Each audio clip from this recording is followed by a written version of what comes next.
वह पक्षी खाती थी। अगले जन्म में वह रानी रूप में प्रकट हुई। काशी नरेश से विवाह हुआ।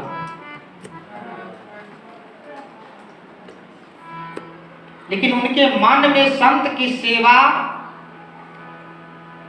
हमेशा सताता था कि मैं रानी रूप में तो आ गई हूं, लेकिन संत का सेवा मुझसे नहीं हो रहा है।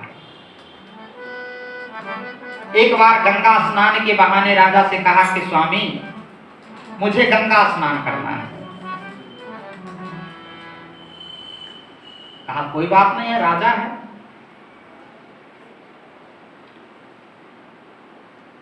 राजा ने ऐसी व्यवस्था की, कपड़ा की पर्दा लगवा दी ताकि बाहर के लोग इसे ना देख सके और ना रानी किसी को। ऐसी व्यवस्था महल से लेकर के गंगा तट तक लगा दी। गंगा में जब स्नान की, संतों को देख करके मन में एक संकल्प हुआ और गंगा मैया से संकल्प ली कि मैया अगले जन्म मुझे रूप में दे देना, छोटी जाति में मुझे जन्म दे देना। लेकिन राजा महाराजा के घरों में जन्म नहीं देना, क्योंकि मैं इस जन्म में तो संतों की सेवा नहीं कर पाया। हो सकता है अगले जन्म में मैं संतों का सेवा कर लूं। और वही से अगले जन्म की कथा आती है कि वह एक भील के घर में सबर कुल में जन्म ली, जिसे उनका नाम सबरी पड़ा। और एक नाम उनका जटिला भी है। शास्त्रों में कई नाम का वर्णन है। सबरी जब विवाह योग्य हो गई, उनके पिता जंगलों से भेड़ बकरी पशु पक्षी को मार करके इकट्ठा करके अपने घरों में बंद करके रख रहे थे। सबरी की इस बात की भान नहीं थी कि हमारे पिताजी ऐसे पशु पक्षी को क्यों। भान था कि मेरे विवाह के लिए तैयारी हो रही है। एक संत आए और संत माता सबरी का हाथ जब देखा और पशु पक्षी को देखा तो संत को दया आ गई और जोर से चूटी काट ली सबरी को। कहा महात्मा जी आप ये क्या कर रहे हैं? कहा दर्द हुआ बेटी? कहा दर्द तो हुआ। कहा देखो ये जानवर किस लिए है? कहा मेरे विवाह में कटेगी। तो जब तुम्हारे एक चूटी काटने से इतना दर्द हुआ, इसके गर्दन पर छुरी चलेगी तो कितना दर्द होगा। सबरी को वहीं पर ज्ञान हुआ और सब जानवर को खोल दिया। जब पिता आए कहीं से तो देखा एक भी जानवर नहीं है। सबरी को मार मार करके अधमरा कर दिया, जंगल में जाके उनको फेंक दिया। जब होश आया कहा अब मैं क्या करूं? तो मतंग ऋषि के आश्रम तक पहुंच गई और चुपके से संतों की सेवा करने लगे। मतंग माने हाथी भी होता है नहीं? मतंग ऋषि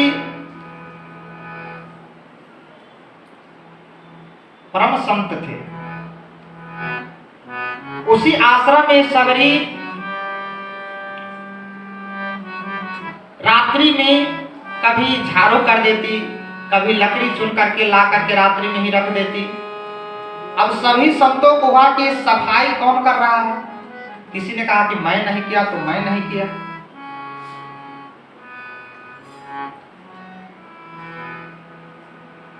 गुरुजी ने आदेश किया कि पहरेदारी करो। संत लोग जो पहरेदार में लग गए, रात भर सोए नहीं। जब सबरी आई तो वह उनकी सेवा पकड़ी गई। सबरी को बांह पकड़ के गुरुजी के आश्रम में लाया। थोड़ा बहुत डराया धमकाया भी, गुरुजी ने छोड़ दिया। कहा सबरी चिंता नहीं करना है, आज के बाद तुम मेरे ही आश्रम में रहो। सबरी ने कहा मैं तो अधम जाति से हूँ, आपको संसार के लोग क्या कहेंगे? कहा कि मैं भी मतंग हूं। जब हाथी चलता है तो भूखने वाले कुत्ते पीछे होते हैं, नहीं हैं? लेकिन कुत्ता की यह हिम्मत नहीं है कि आगे जाकर के भूखे। समाज में भी ऐसे लोग होते हैं, पीठ पीछे भोंकना। तो दुनिया क्या कहेगी इसकी चिंता मुझे नहीं है, तुम यहाँ रह करके सेवा करो। सबरी तुम्हारे भक्ति के प्रताप से, राम नाम के प्रभाव से भगवान स्वयं तुम्हारे दर्शन के लिए आएंगे। मतंग ऋषि इतना कह करके अपने धाम को चले गए और सबरी गुरु के वाणी से, गुरु के आज्ञा पा करके राम राम रटने लगे। समय नहीं दिया। देखिए, सबरी प्रतिदिन मीठे मीठे बैर को लाती थी, प्रतिदिन झाड़ू बहारती थी, क्योंकि भगवान कब आ जाए। एक व्यक्ति, एक संत गांव में प्रवास करने के लिए गए। चेला पूछ दिया कि गुरुदेव भजन कब करना चाहिए। कहा मरने से एक दिन पहले कर लेना। चेला सुन करके घर आ गए। अब सुन करके घर आया तो ये दिमाग में उनको घूमने लगा कि मैं मरूंगा कब। तिथि तो मालूम है नहीं, मरना तो निश्चित है, लेकिन मैं मरूंगा कब ये तिथि मालूम नहीं। उनके दिमाग में समझ में नहीं आया कि मुझे भजन कब करना है। गुरुजी के पास आ गए। कहा गुरुदेव आपने तो कहा कि मरने से एक दिन पहले भजन कर लेना है, लेकिन मुझे आभास नहीं है, मुझे ज्ञात नहीं है कि मैं मरूंगा कब। गुरुजी ने बड़ा सुंदर उत्तर दिया। कहा कि तुम्हें अगर पता नहीं है कि मैं मरूंगा कब तो रोज भजन करो। बोले भक्तवत्सल भगवान की। भजन रोज करने की चीज है।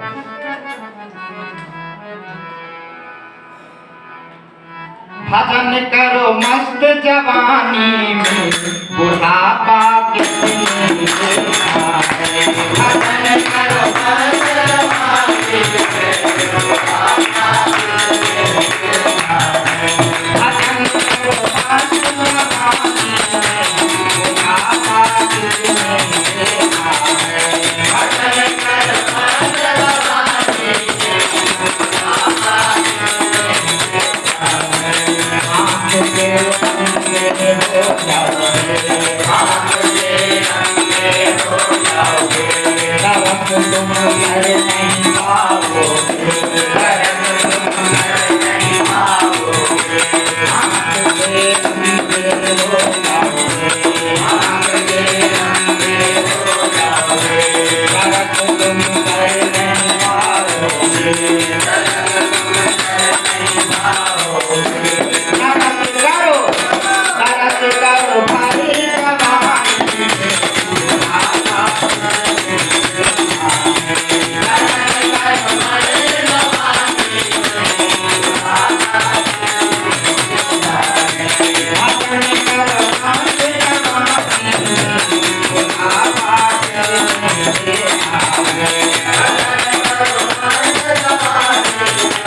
भजन तो रोज करने की चीज है। जय हो।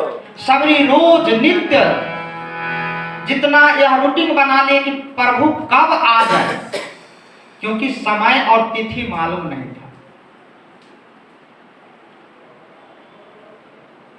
रोज बैरों को चुनती, पुष्प लाती, पुष्प बिछाती, रोड को साफ करती।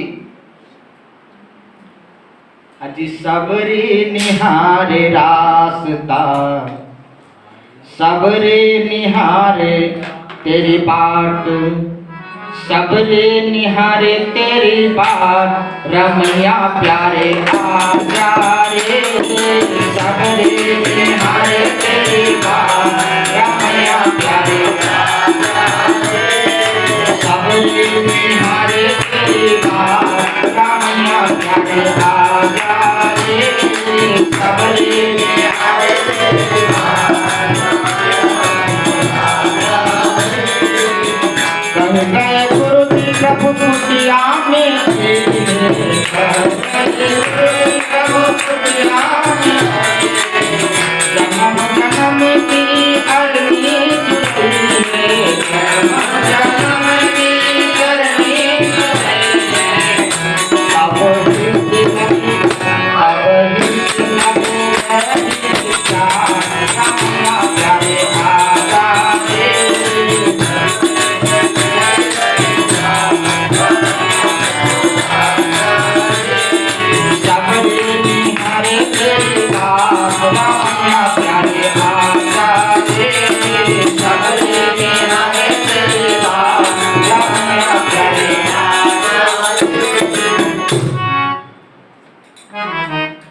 ही गति राम उतारा सबरी के आश्रम पर उधारा। भगवान का आगमन हुआ।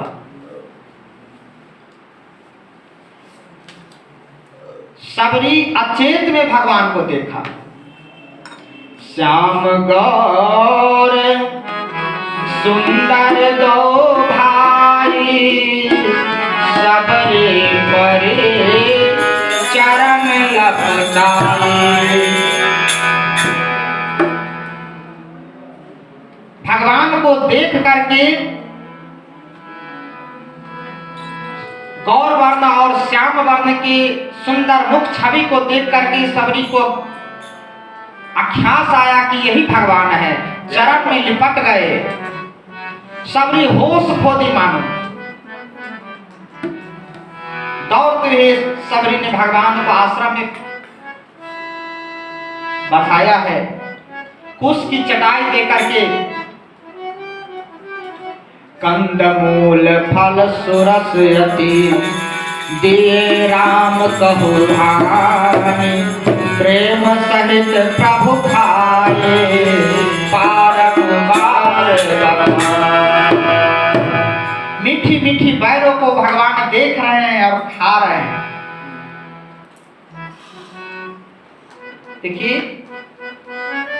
सामाजिक संदेश यहाँ क्या है।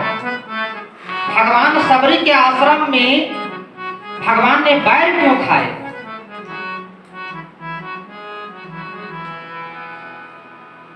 भगवान ने बैर इसलिए खाए कि समाज के अंदर जो भेदभाव है, छुआछूत है, बैर की जो भावना है वह खत्म हो जाए। बोलिए भक्त वत्सल भगवान की।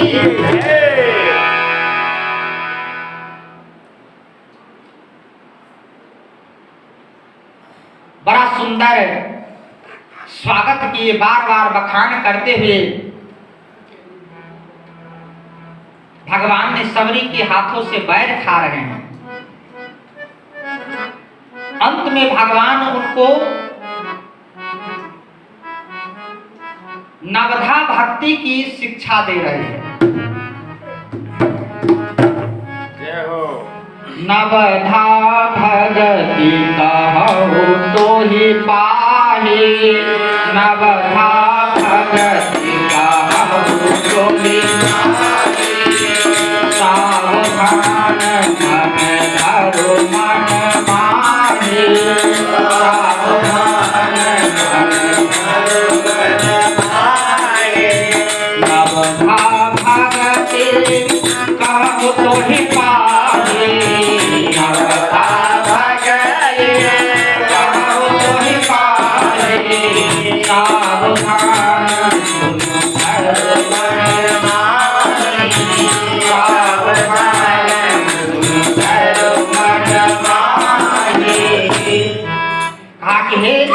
मासे मैं नवधा भक्ति का कथा कह रहा हूं, सुनो। कैसे सुनना है तो सावधानी पूर्वक सुनना है। कभी भी कथा हो तो उसे सावधानी हो जाना ही चाहिए। जय हो महाराज जी। नवधा भक्ति की गान किया है, सब लोग गाएंगे। अजी प्रथम भगत संतन कर संगा, प्रथम भगत संतन कर संगा, दूसर अति मम कथा प्रसंगा, दूसर अति मम कथा प्रसंगा। गुरुपद संतन सेवा, तीसर भक्ति रामा, चौथी भक्ति हम सुन गना, भगत कपट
देखिए, यही नवधा भक्ति एकल श्री हरि के कार्यकर्ता कर रहे हैं। एक भी भक्ति ऐसा नहीं है जो हरि कथा में नहीं है। प्रथम क्या है? प्रथम भगति संतन कर संगा। हम लोग संतों का संग कर रहे हैं कि नहीं रहे? कर रहे हैं। प्रथम भक्ति तो हो रहा है। दूसरी रति मम कथा प्रसंगा। भले हम वनवासी कथाकार हैं, लेकिन कितने प्रेम से सुन रहे हैं। ये दूसरी भक्ति भी आपके अंदर, हरि कथा के अंदर है। जय हो महाराज। गुरु पद पंकज सेवा, तीसरी भक्ति भगवान। सब गुरुमुख हैं और उनकी उपासना में मंत्र का जाप करते हैं, नहीं गुरु की सेवा करते हैं। जय हो। गुरु जी ने उपदेश दिया, उनके अनुसार चलते हैं, वही गुरु की सेवा है। तीसरा भक्ति भी आप कर रहे हैं। चौथी भक्ति मम गुण गाना करहि कपट तजी। कोई लोभ है, लेकिन भगवान के गुणगान गांव गांव में जाकर के कपट को छोड़ करके करते हैं कि नहीं? चौथी भक्ति हरि कथा में विद्यमान है।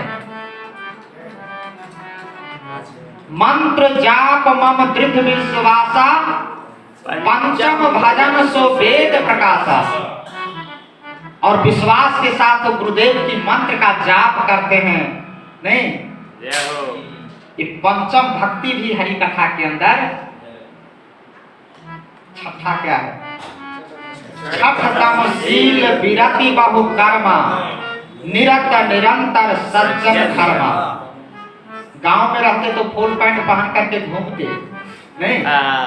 लेकिन सज्जनों का वेश धोती कुर्ता धारण करके आप गांव गांव जा रहे हैं। कितनी लोग आदर सम्मान कर रहे हैं। इस सज्जनता का प्रतीक है।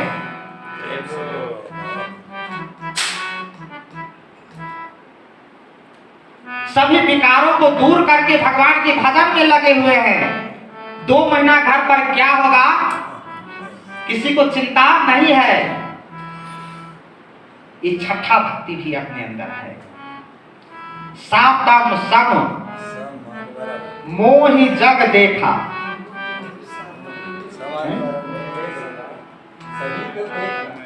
सातम भक्ति क्या है? मोते संत अधिक कर लेखा। गुरु जी ने क्या देख,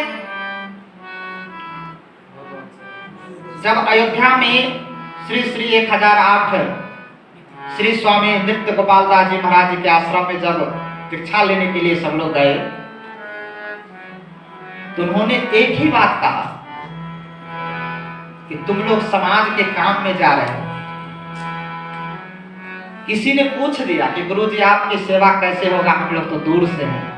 कहा कि मेरे समान अगर कोई भी संत मिल जाए, समझ लेना कि गुरु का दर्शन हो गया। जय हो जय हो। यही सातम भक्ति है। आठम जथा लाभ, इसमें कोई दिक्कत? जितना हमें संगठन दे रहा है उसमें हम प्रेम से परिवार को भी संतोष भाव से चला रहे हैं और अपना भी संतोष रूप से काम कर रहे हैं। आठम भक्ति भी हरि कथा के अंदर विद्यमान है। जय हो जय हो। नवम सरल सब छल सन छल हीना मम भरोस ही ये हरस न देना। बाबूजी आज पूछ रहे थे कि तुम्हारा परिवार कैसे चलता है, तो हमारे रविंदर जी ने कहा कि भगवान भरोसे मैं छोड़ दिया। जय हो। अर्थात नवम भक्ति भी हरि कथा के अंदर है और राम जी ने कहा कि 9 में से कोई एक भी भक्ति होगा तो वह व्यक्ति महान है। लेकिन सबरी तुम्हारे अंदर तो सारी भक्ति विद्यमान है और वही भक्ति हमारे हरि कथा योजना के अंदर विद्यमान है, कहीं अलग नहीं है। जय हो। ऐसे उद्देश्य लेकर के हम सब आप श्री एकल हरि कथा का काम कर रहे हैं। माननीय श्याम जी कहते हैं कि नवम सरल सब सन छलहीना, सरल बनना। उद्घोष क्रांति में सरल का भी उल्लेख हुआ है और सरल बन करके हम लोग गांव और समाज देश हित में काम कर रहे हैं। ये नामा भक्ति है। हालांकि किसी व्यक्ति के लिए या नारी भी कर सकते हैं, नारी पुरुष सचराचर कोई 84 लाख जीव में कोई भी यह भक्ति कर सकता है। लेकिन बड़े भाग मानुष तन पावा सुर दुर्लभ सद ग्रंथ एकावा। हम लोग कितने बड़भागी हैं, अन्य जीव को तो भक्ति नहीं कर पाएंगे, भजन नहीं कर पाएंगे। यह भजन होगा तो यह मनुष्य रूप में ही होगा, इसलिए भाग्यवान लिखा।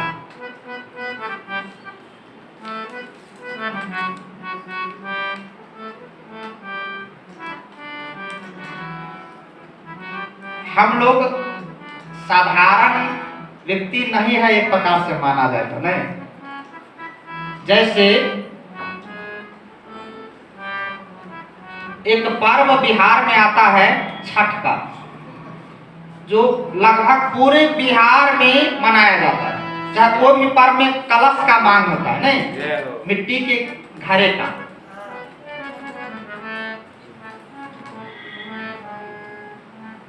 और उस कलश को लेने के लिए जब जजमान जाते हैं तो कलश को क्या करते हैं, ठोक ठठा करके लेते हैं नहीं, ताकि पानी रिस न जाए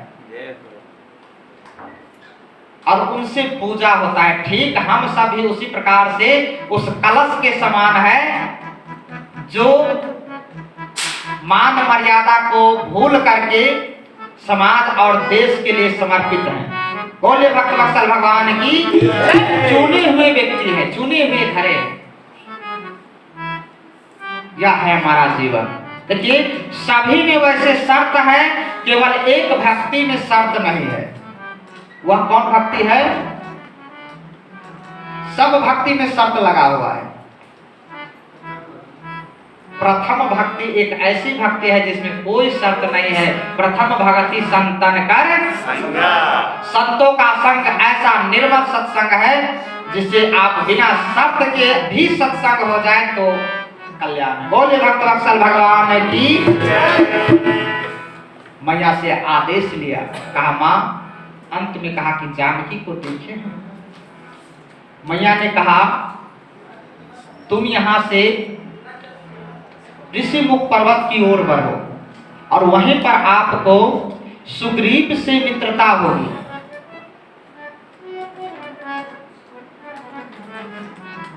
वहीं से आपका मार्ग खुल जाएगा। भगवान जब आगे बढ़े हैं, को तुम श्यामल गौर शरीरा छत्री रूप फिरहु बन बीरा। सुग्रीव दोनों बालक को देखा तो उनके मन में भय हुआ कि बाली के भेजे हुए दूत तो नहीं है। हनुमान जी पर विश्वास किया, हनुमान जी को भेजा कि आप जाओ, अगर बाली के भेजे हुए दूत होगा तो मुझे इशारा कर देना, मैं इस पर्वत को छोड़ करके कहीं और भाग जाऊंगा। सबसे भगौरा पात्र माना जाए तो रामायण में सुग्रीव है। हालांकि हनुमान जी की दर्शन सबसे पहले कहाँ हुआ था? अयोध्या में। जय हो। और दर्शन जब हुआ उस समय राजा रानी उस मदारी को प्रवेश नहीं होने दी। भोला शंकर बने मदारी, डमरू शंकर हाथ बजाए। जय हो। नहीं। जय हो। अर्थात भगवान ने कहा कि हनुमान मैं आपसे तो मिलूंगा, लेकिन कहाँ मिलूंगा? ऋषि मुख पर्वत पर मिलूंगा। जय हो। एक कारण यह भी आता है कि हनुमान जी महाराज का ज्ञान सूर्य महाराज से मिला, नहीं? जय हो। सब लोग जानते हैं। जब ज्ञान मिला तो कहा आपका दक्षिणा क्या दो? कहा मैं अपने प्रारूप में, मैं अंश में सुग्रीव रूप में अवतरित होऊंगा, वहां पर मेरा सेवा कर लेना, वही मेरा गुरु दक्षिणा हो जाएगा। मानो हनुमान जी वहीं से सुग्रीव का सेवा कर रहे हैं और भगवान का प्रथम मिलन वहां पर हो रहा है। जय हो। हनुमान जी विप्र रूप धारण करके भगवान से पूछे कि आप दोनों कौन हैं?